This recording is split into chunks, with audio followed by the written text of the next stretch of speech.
Welcome to Unfiltered Talks US. We cut through the noise and bring you the most powerful insights from the world's biggest podcasts, so you don't miss what really matters. So let's get started. Is it going to be a correction, or are we approaching end times? Well, ultimately, we don't really have any certitude. I mean, it could be the type of thing that it's the situation for the Antichrist is just about present. The Antichrist has to be able to rule the world. He's not going to rule through governance. He's going to rule it through economies. And so, even though he'll have control of the governments too, but the Antichrist would actually, when he appears, there has to be a unification of the worldwide economy in order for him, to a degree that's a little bit farther down the road than ours is at this point. So I don't think that he's just immediately around the corner, but I could be wrong. And that the other way that it can actually happen is, there's been numerous prophecies by saints, apparitions where Our Lady's appeared, like at Fatima, where 3 children saw her, but then there was a miracle of the sun where 70,000 people saw this miracle that actually happened there. So there's some of those apparitions. She actually talks about the fact that one of them is La Salette, where she said there's going to be a chastisement that's going to come. And that chastisement will be a minor chastisement, but it's going to be the type of thing where, we're going to see infrastructure. God's going to basically allow some type of war or something that's going to happen to such a degree that, it's going to be brutal even for us who are good and who are prepped and ready for it and all of that. It's going to be brutal for everybody. When you say, I can't remember how you said it, but you said it sounded like you were saying the stage is kind of set. Yeah. Almost everything that's happened needs to happen. What has happened that needed to happen, and what still needs to happen? Well, before the Antichrist comes, one of the things that we know from the fathers of the church is that there will be a worldwide implosion of people's morality. So, which we've seen, right? So that's happened since the 1950s. There's been an implosion where people just aren't following the laws of God or the natural law in any sense of the term. So we have that. The other part of it is, again, is the unification of the worldwide economies, because he has to be able to basically control people en masse.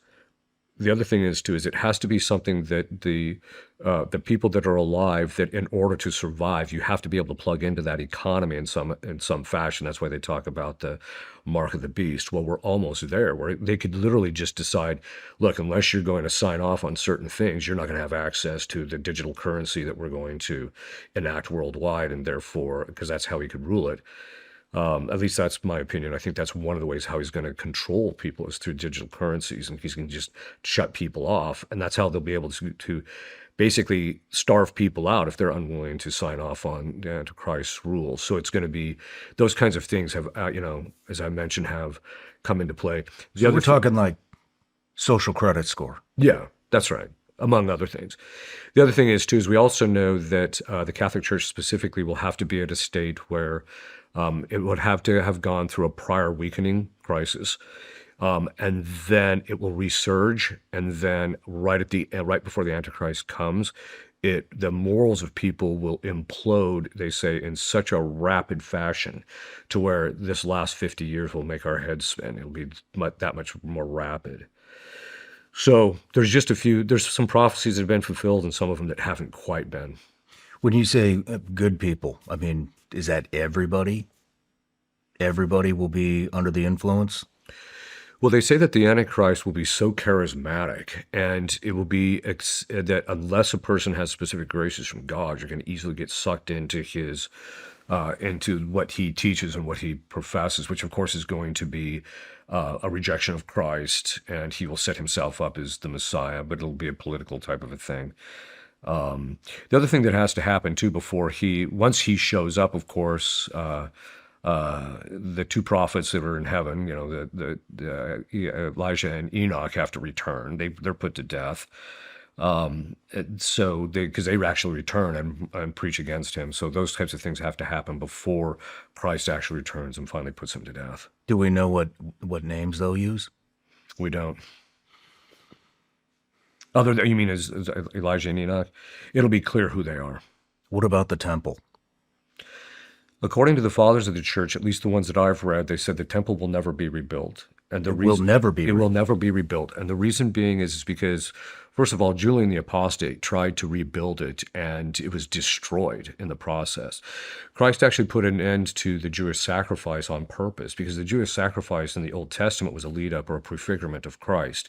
And so he gave them one generation in order for them to convert to Christianity. And when they didn't, he put an end to their sacrifice. So technically speaking, there hasn't been practicing Jews in 2,000 years, because the temple hasn't been around. They haven't been able to offer sacrifice. Doesn't mean that they don't pray and things of that sort, but they haven't been able to enact their primary religious duties, which is to offer sacrifice. Plus, their Levitic line, which is their priestly line, was destroyed. So, but then, and the difficulty is people tend to misinterpret the book of Daniel, which says, when the abomination of desolation takes its seat in the temple. What they don't realize is that is not a reference to the Jewish temple. That's where the Protestants are getting it wrong. So a lot of the Protestants are thinking, oh, well, let's help the Jews rebuild the temple, and then that will usher in, because Christ is going to return, after they think the temple is going to be rebuilt. And then as a result of that, the temple has to be rebuilt in order for the Antichrist to put himself in there. So let's do that so that the Antichrist will come, and then that means that Christ will come, and that's kind of their reasoning behind it. Well, first of all, just getting through the years of the Antichrist is going to be brutal, so I wouldn't be pushing that. But the fathers of the church are very clear that it will never be rebuilt, and that the reference to the abomination of desolation taking its seat in the temple is actually a reference to the Catholic Church. That's what the fathers say it's a reference to. That there's going to be some way in which the situation in the church will become compromised to such a degree. It doesn't mean that people have to know it, but its essential elements will still remain intact. But that the Catholic Church itself would become compromised in that process. Now here's where the conversation gets really interesting. Let's break down what this actually means. And this might be the most important moment of the entire discussion. Pay attention to this part. It's easy to miss, but it matters.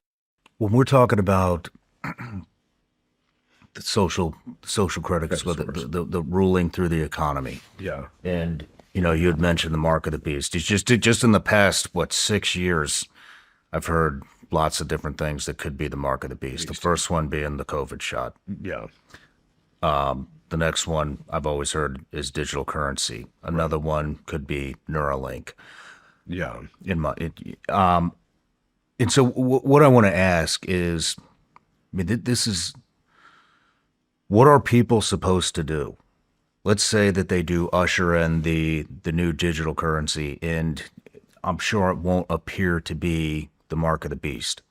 But maybe it becomes more obvious, as time goes on with people holding out. I think about this all the time. Right. I have kids, they're small. I have a wife, I have people that depend on me. What are we supposed to do if we can't eat, take care of ourselves, provide for our families? What are we supposed to do?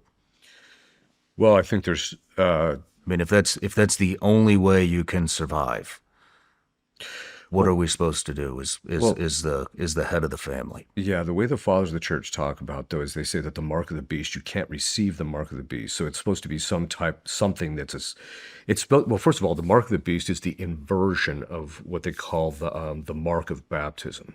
So when a person's baptized, God infuses a quality in the person's soul, which is a mark.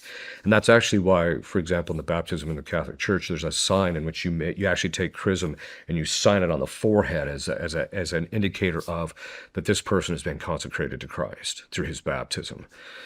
The mark of the beast is going to be the inversion of that. So it's going to be something in our bodies that is going to be that will give us access to these particular things. Okay. Like Neuralink. Like it would be something similar to that, or it could just be something like an RFID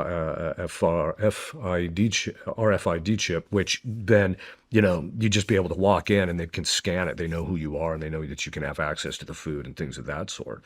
It could be the type of thing that they'll get to the point where you just don't even have to carry credit cards, or even that your bank account will just be linked to this chip that's in you.